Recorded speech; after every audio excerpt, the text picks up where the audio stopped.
माँ बाप की लाडली हो, उसके ऊपर जब क्राइसिस आते हैं तो ये स्टोरी जो है वो नताशा अनम की इसलिए इम्पोर्टेंट है कि इन्होंने उसमें भी सर्वाइव किया।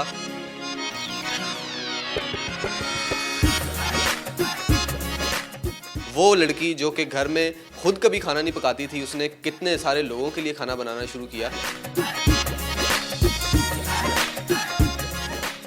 उस वक्त मैं ऐसी थी कि बिल्कुल ब्लैंक हो गई थी और मुझे लगता था अब sorry Natasha, you are finished. मेरी रशियन सैलेड है ना, वो असल बिगनिंग है मेरे सक्सेस की। आगे स्टेप जो मैंने आगे बढ़ाया या मुझे तरक्की मिली, वो एक चीज़ है।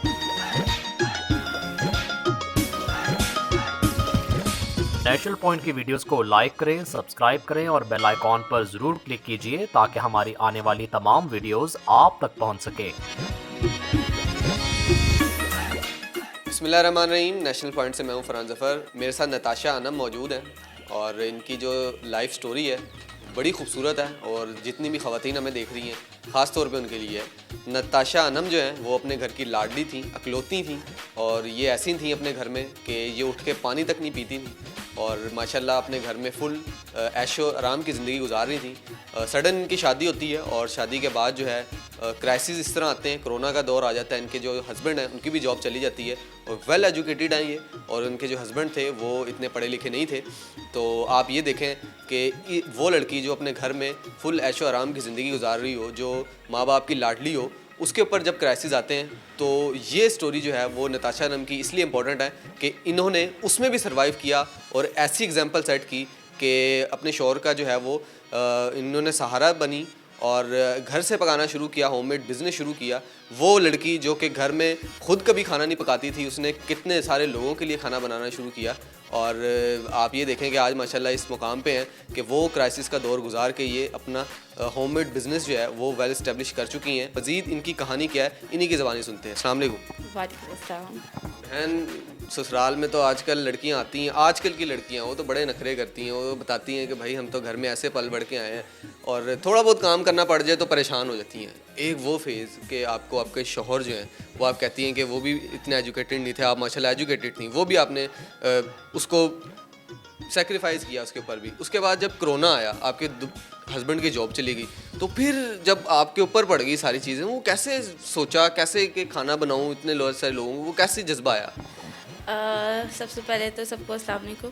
और आपने पहला सवाल जो किया कि जो लड़कियां लाडली होती है और जो घर से इतने नाज रखने से जाती है वो आगे ससुराल में तो नहीं होगा। मैं इस चीज़ को कहूँगी कि वो गलत करती हैं जो ऐसा करती हैं, क्योंकि हमारी लड़कियों की बारे में मतलब औरत ज़ात का असल घर जो है उसका शौहर का घर होता है, माँ बाप का अर्जी घर होता है। और मेरा ख़्याल है कि अपने घर को बनाना और चलाना औरत का ही काम है।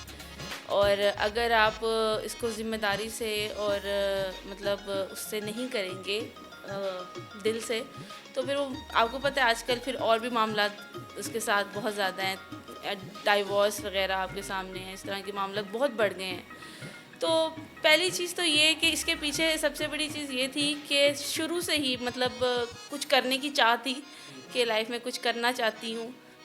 हाँ, उस वक्त आइडियाज़ कुछ और थे और एम कुछ और था, लेकिन वक्त और हालात ने मुझे ऐसा मतलब टर्न आया लाइफ में मेरी कि वो सब चीज़ें जो हैं वो पीछे छूट गई। और फिर एक टाइम था कि तब मैं उस वक्त मैं ऐसी थी कि बिल्कुल ब्लैंक हो गई थी और मुझे लगता था अब sorry Natasha, you are finished, अब आपका कुछ नहीं है, कोई एम आपका पूरा नहीं हो सकता, कोई आपके लाइफ के जो भी वो थे प्लान्स थे वो नहीं हो सकते, गोल्स थे। तो वो मोमेंट मेरा तब आया जब मेरे पेरेंट्स इस दुनिया से चले गए, अल्लाह ताला को प्यारे हो गए। अल्लाह ताला ने कुछ जल्दी ही उन्हें बुला लिया अपने पास। और उससे बड़ी वजह ये थी कि उनके बाद पीछे कोई भाई नहीं था। लेकिन अल्हम्दुलिल्लाह अल्लाह का करोड़ करोड़ मैं जितना शुक्र अदा करूँ ना, आज मैं जो कुछ भी हूँ अल्लाह ताला ने ही मुझे संभाला है तो मैं हूँ। और मैं ये सारा क्रेडिट भी अल्लाह ताला को ही दूँगी। मेरे जो चाचू वगैरह हैं उन्होंने मेरी शादी की, बहुत अच्छी शादी की और वो अपनी तरफ से सेटिस्फाइड थे, मैं भी सेटिस्फाइड थी। बस आगे नसीब की बात होती है ना, नसीब कोई किसी का बदल नहीं सकता, कोई किसी को ख़रीद के दे नहीं सकता। दौलत से कोई कुछ चीज़ें ऐसी होती है वो नहीं ख़रीदी जा सकती। मैं जितना कर सकती थी जब तक खुद पे वो मैंने गुजारा, लेकिन जब मेरी बेटी पैदा हुई तो उस वक्त मुझे सिर्फ एक ही आया कि मतलब मैं तो कर रही हूँ, मैंने कर लिया, क्योंकि मैं इसलिए मुतमईन थी और वो लाइफ गुजारी थी क्योंकि मैंने पीछे से कोई कमी नहीं देखी। अपनी लाइफ को फुल अच्छी तरीके पहनना ओढ़ना खाना पीना हर चीज़ में सेटिस्फाइड थी। घूमना फिरना, मैं अपनी आने वाली औलाद को वो लाइफ देना चाहती थी। खूबसूरत बातें, बहुत खूबसूरत बातें। बहन, आपने एक बात बड़ी खूबसूरत की कि जो शौहर का घर होता है वो ही लड़की का उसका अपना घर होता है। ये बड़ा मुश्किल है आजकल समझाना। और जिस तरह आप थी, जिस तरह आपके क्राइसिस आए, अब आप देखा ये जाता है कि लड़कियां अक्सर कहती हैं कि जी क्राइसिस आए हैं तो भाई आप खुद ही देखें, हम अपने वालिदैन के घर जा रहे हैं, जब सेट हो जाएंगे तब हमें बुला लीजिएगा। यही तो मैं चाह रहा हूँ कि आप लड़कियों को बताएं कि आपके शौहर, आपने जिस तरह बताया 15-20 हज़ार से ज़्यादा की नौकरी नहीं उनको मिल रही थी, वो इतने पढ़े लिखे भी नहीं है। आप उनके मुकाबले में एक ये गिला भी शुरू हो जाता है कि मेरी यहाँ क्यों कर दी गई शादी, मुझे क्यों ब्याह दिया गया। वो सब कुछ आपने छोड़ के फिर आपने वो देखा कि मैंने अपने शौहर का साथ देना, और इतनी खूबसूरत बात कि अपने बच्चों को वो ज़िंदगी देनी जो आप गुजार के आई हैं, वो ज़िंदगी देनी। तो ये कैसे समझाएं लड़कियों को, आप नहीं बताना है।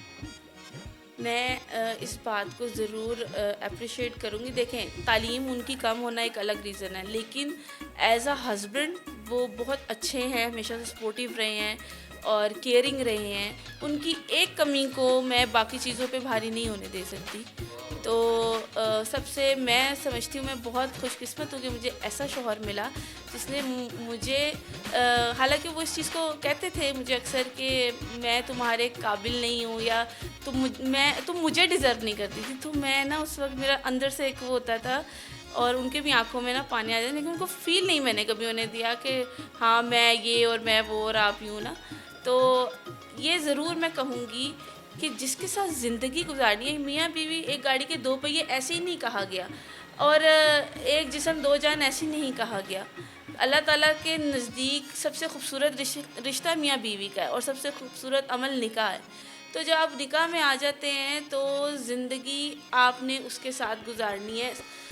हमेशा मैं नहीं होता, कभी कभी सुननी भी पड़ती है, कभी कभी बर्दाश्त भी करनी पड़ती है, कभी सुनानी भी पड़ती है, लेकिन मेरे हस्बैंड इतने अच्छे हैं, इतने सपोर्टिव हैं, आप यकीन करें। इवन कि जो मैं ये किचन का काम करती हूँ इसमें वो मेरी इतनी हेल्प करते हैं। अब तो मैं इतनी लेज़ी हो जाती हूँ अक्सर कि उन्हीं के हैंड ओवर कर देती, पकाएँ आप करेंगे काम। तो और वो कभी नहीं मुझे कुछ ये बड़ी खूबसूरत बात है, बड़ी खूबसूरत बात है। अल्लाह ताला जो है वो जोड़े बनाता है और जिसके लिए जो लिख दिया गया है वो उसके नसीब में ज़रूर होता है। जिस तरह इन्होंने बताया, एक्सेप्ट करना सीखें, एक दूसरे के साथ मदद करना सीखें एक दूसरे की। जिस तरह ये बता रही हैं कि हस्बैंड भी सपोर्टिव हैं और मैं भी हस्बैंड के साथ शाना बशाना काम करती हूँ। बड़ी खूबसूरत इनकी स्टोरी है। बहन, ये बताइएगा कि क्या पका रही हैं, क्या खिला रही हैं लोगों को, हमें भी बताएं। एक्चुअली ये है कि वैसे तो अल्हम्दुलिल्लाह कि मेरा जो मतलब मेन्यू है वो overall continental, Chinese, Indian, Arabic सब बना लेती हूँ अल्हम्दुलिल्लाह। हर तरह के ऑर्डर्स आते हैं, इवन के गेट टुगेदर्स होते हैं फैमिलीज़ के और वेडिंग इवेंट्स होते हैं। मेरे चाचू की अपनी एक कंपनी है, इवेंट कंपनी है, तो वो अक्सर केटरिंग वगैरह का मुझसे वो करवाते हैं। और मेरी रशियन सैलेड बहुत ज़्यादा फेमस है, जो सिग्नेचर आप कह सकते हैं। और मेरा ये भी कह सकते हैं, हाँ ये ज़रूर मेंशन करूँगी कि जो मेरी रशियन सैलेड है ना वो असल बिगनिंग है मेरे सक्सेस की। आगे स्टेप जो मैंने आगे बढ़ाया या मुझे तरक्की मिली वो एक चीज़ है। बाकी ये है कि देसी में रोज़ मेरा मेन्यू होता है, मैं अपने व्हाट्सएप पे एक्टिव रहती हूँ और लोगों को, हाँ और एक और चीज़ मैं मेंशन करना चाहती हूँ कि अक्सर लोग छुपाते हैं, नहीं बताते कि वो क्या कर रहे हैं, क्या खिला रहे हैं, क्या दे रहे हैं, कहाँ से ला रहे हैं, किधर से कर रहे हैं। आप अगर आपका इत्तेफाक हो, आप मेरे किसी कस्टमर से बात भी कर सकते हैं, आप भी मेरे पास व्हाट्सएप पे हैं। मैं हर मिनट का अपना वो स्टोरी अपडेट करती रहती हूँ। मार्केट में खुद जाती हूँ, मेरी तसल्ली नहीं होती जब तक जो चीज़ मैं अपनी मर्ज़ी से ना ले लूँ, चाहे वो गोश्त है, सब्ज़ी है, दाल है, मसाले हैं, कुछ भी है, मैं ख़ुद परचेज़ करती हूँ। और अल्हम्दुलिल्लाह मैं वैसी ही पकाती हूँ खाना जैसे मैं अपने घर का बनाती हूँ, क्योंकि मैंने भी वही खाना है। बड़ा बेहतरीन है जिस तरह ये बता रही हैं। और घर का खाना जनाब आप खाएं। इनका तमाम मेन्यू और जितनी भी इनकी फुटेजेस हैं वो स्क्रीन पे चल रही होंगी, नंबर भी स्क्रीन पे चल रहा होगा। आप लोग अगर घर का खाना खाना चाहते हैं, बाहर आप काम करते हैं तो इनसे रब्ता कर सकते हैं। एरियाज़ भी ये बता देती हैं और जिन जिन एरियाज़ में ये डिलीवर करती हैं जाके या ख़ुद करती हैं या भिजवाती हैं, तो वो आप देख लीजिएगा। और आप ये देखें कि इससे बढ़कर इनकी ये स्टोरी थी कि इन्होंने किस तरह अपनी ज़िंदगी को कामयाब किया और आज माशाल्लाह बड़े आबोताब के साथ अपना बिज़नेस जो है वो इस्टेब्लिश कर चुकी हैं। नंबर स्क्रीन पे मौजूद है, आप लोग रब्ता करें इनसे फ़ूड मंगवा के ट्राई करें और दोस्ती वाले मैसेज ना करें, फूड ही मंगवाएं आप और करें। और हाँ सॉरी फरहान भाई, मैं एक बात बताना चाह रही थी जो सबसे ज़्यादा ज़रूरी थी कि औरत ज़ात को कमज़ोर ना समझें और कभी भी ये ना कहें किसी को कि सिर्फ़ एक मर्द ही वारिस बन सकता है, औरत वारिस नहीं बन सकती। यकीन करें नताशा बहन, मुझे इतनी खुशी हुई है दिली आपसे मिल के, आपकी बातें सुन के। काश के हर लड़की जो है वो इनकी तरह सीख ले मुश्किल में सरवाइव करना। तो इस पाकिस्तान में हमारी जितने भी ये मियाँ बीवी के जो ताल्लुकात हैं जो ख़राब होते हैं और तलाक़ की रेशो जो है वो कितनी बढ़ चुकी है, वो कम हो जाए। आप ये देखें कि ये वो हैं जिन्होंने अपने घर में कभी इतना काम नहीं किया होगा, लेकिन अगर सर पे पड़ी है तो इनको अपने शौहर के लिए इन्होंने हर काम किया है, अपनी इज़्ज़त नफ्स का ख्याल रखते हुए भी और अपने शौहर का सहारा बनने के लिए।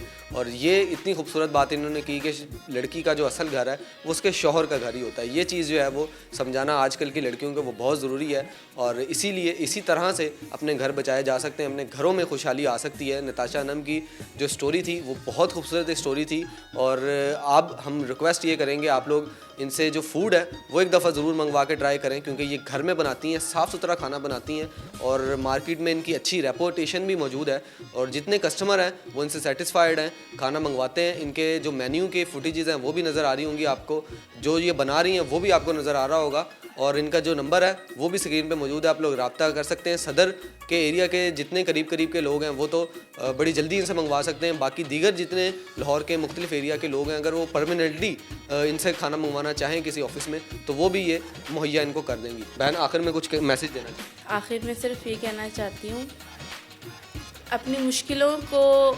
एक पैगाम ये दे कि अल्लाह बहुत बड़ा है।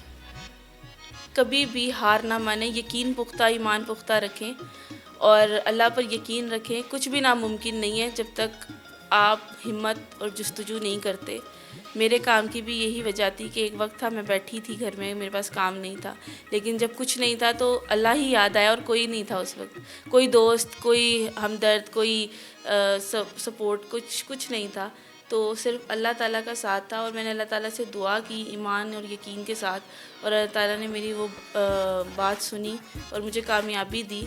तो बस यही कहना चाहती हूँ लास्ट में कि कोई भी काम नामुमकिन नहीं है, हिम्मत और जस्तजू हो तो सब मुमकिन है। सब मुमकिन है और इसी खूबसूरत बात के साथ कि अपनी मुश्किलों को बताएं कि आपका अल्लाह कितना बड़ा है। मुझे फरहान ज़फ़र को इजाज़त दीजिए। अल्लाह हाफ़िज़।